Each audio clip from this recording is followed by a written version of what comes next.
Hello YouTube. How are you?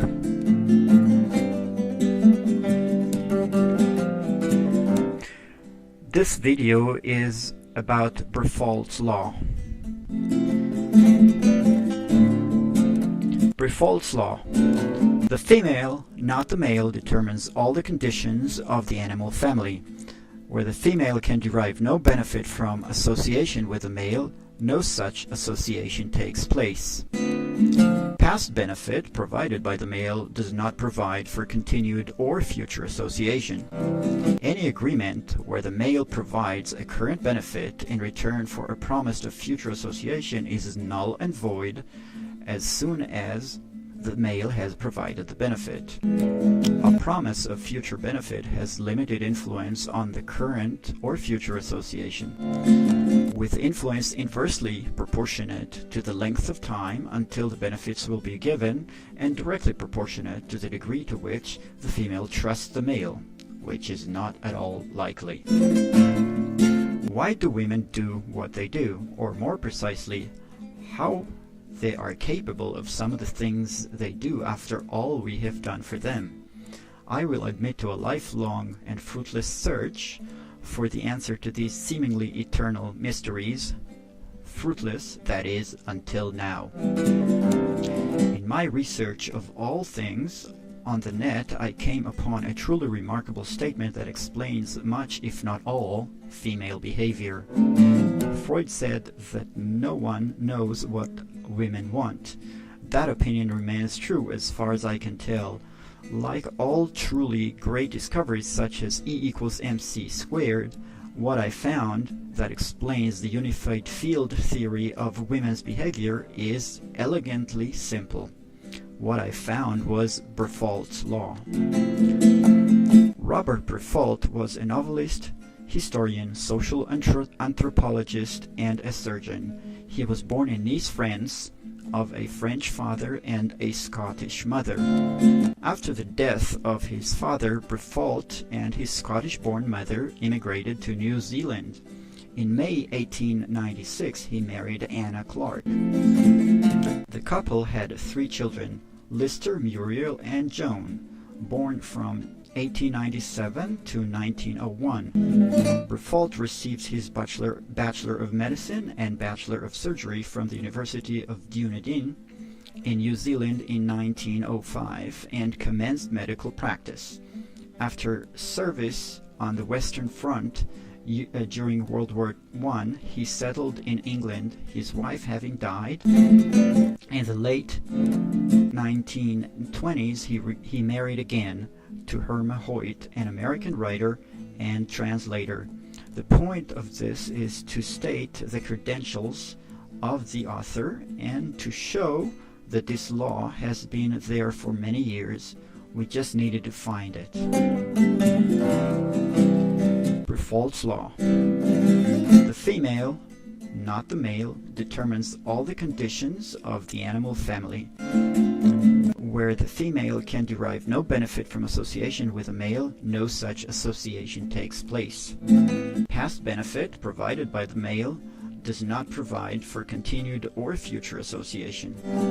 Any agreement where the male provides a current benefit in return for a promise of future association is null and void as soon as the male has provided the benefit. A promise of future benefit has limited influence on current or future association, with influence inversely proportionate to the length of time until the benefit will be given, and directly proportionate to the degree to which the female trusts the male, which is not at all likely.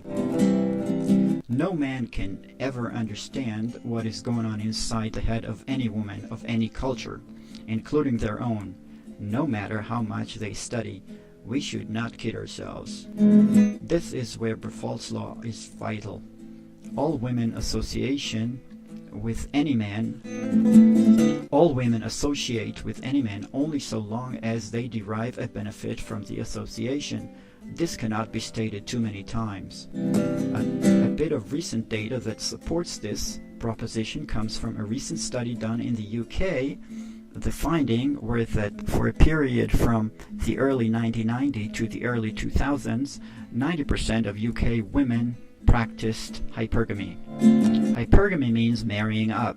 The hypothesis in the study was, do women exhibit hypergamy or not? If they do not, then roughly 50% would marry up and 50% would marry down. During the period of the study, 90% of these UK women married men that were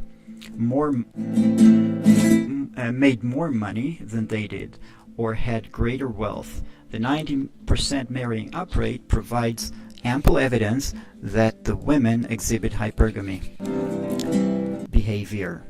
This behavior could be observed anywhere in the world and at any time in history. So let's get to the question, who is a whore? And my initial response, they all are. By BRIFFAULT'S law, if a woman is associating with you assuming you're a man, then she is doing it because she sees some benefit, either current or in the future, from that association. Guys, let's get real about this. It is past time to take off the rose-colored glasses. How does this help? If you know going in that she is there to derive a benefit, then make sure you are willing and able to provide that benefit, that you are willing and able to continue to provide that benefit, and that the cost to you of providing that benefit is worth the benefit you derive from the association. Be fully aware that when the benefit to her stops, the relationship will stop. But do not have the illusion that continuing to provide benefits to your female partner is a guarantee for a continued relationship. Many females leave their male partners as soon as they think they can get more somewhere else with another man at a different place, from the government, etc. or for the simple reason of being bored. Have no illusions. This is true in the UK, France, America, Thailand, and anywhere else. So if you spend every dime in your retirement fund to build her and her mother a house in her name, do not expect that the association will continue. You must say no early, often, so you preserve your ability to provide and continuing benefit. If you drain all your resources, then you get what you should expect. Keep control of your money. Only you will be responsible with it, because you had to earn it. Any man that turns over his paycheck to a woman is a fool, and I would add that giving a woman every penny you have in the world is just asking her to kick you to the curb and walk away from you. Deriving mutual benefits from a relationship is not a bad thing. Where we men lose the plot is when we expect past benefits provided to the woman to continue generating current or future association. Loyalty, honor, gratitude, and duty are male values that we men project on women, but which very few to no women actually possess. We aren't born with these values. They are drummed into us from the cradle on by society, culture, our families, and most definitely by the woman in our lives, including you, Mom. Women get different indoctrination, so they have different values. Mostly for a woman, whatever is good for her and her biological children is what is best, full stop. So do not expect that the woman in your life will be grateful and sacrifice for you.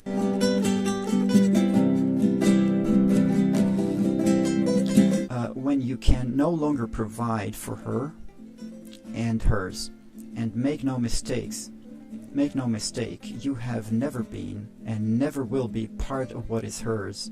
What are hers will be first herself, and then her biological children, then her parents, then her siblings, and then the rest of her blood relatives. The biological imperative has always been to extend her bloodline. It stops there, and it always will. This is true everywhere in the world. Get over it. Men love women, but I truly believe that women are incapable of what we men call love. Men would die for their wives. How many women are willing to die for their husbands? Damn few, if any. How many men continue on in their marriage, supporting their family and their wives, while the wife is making their life a living hell? Far too many. How many men choose their wives over their partners and siblings? Most. Women do not behave like this. I notice more and more men are against the idea of marriage, against the idea of giving their life away. Presenting BRIFFAULT'S law is a duty I felt I owe to the readership. As a public service, we all need to take off the blinders.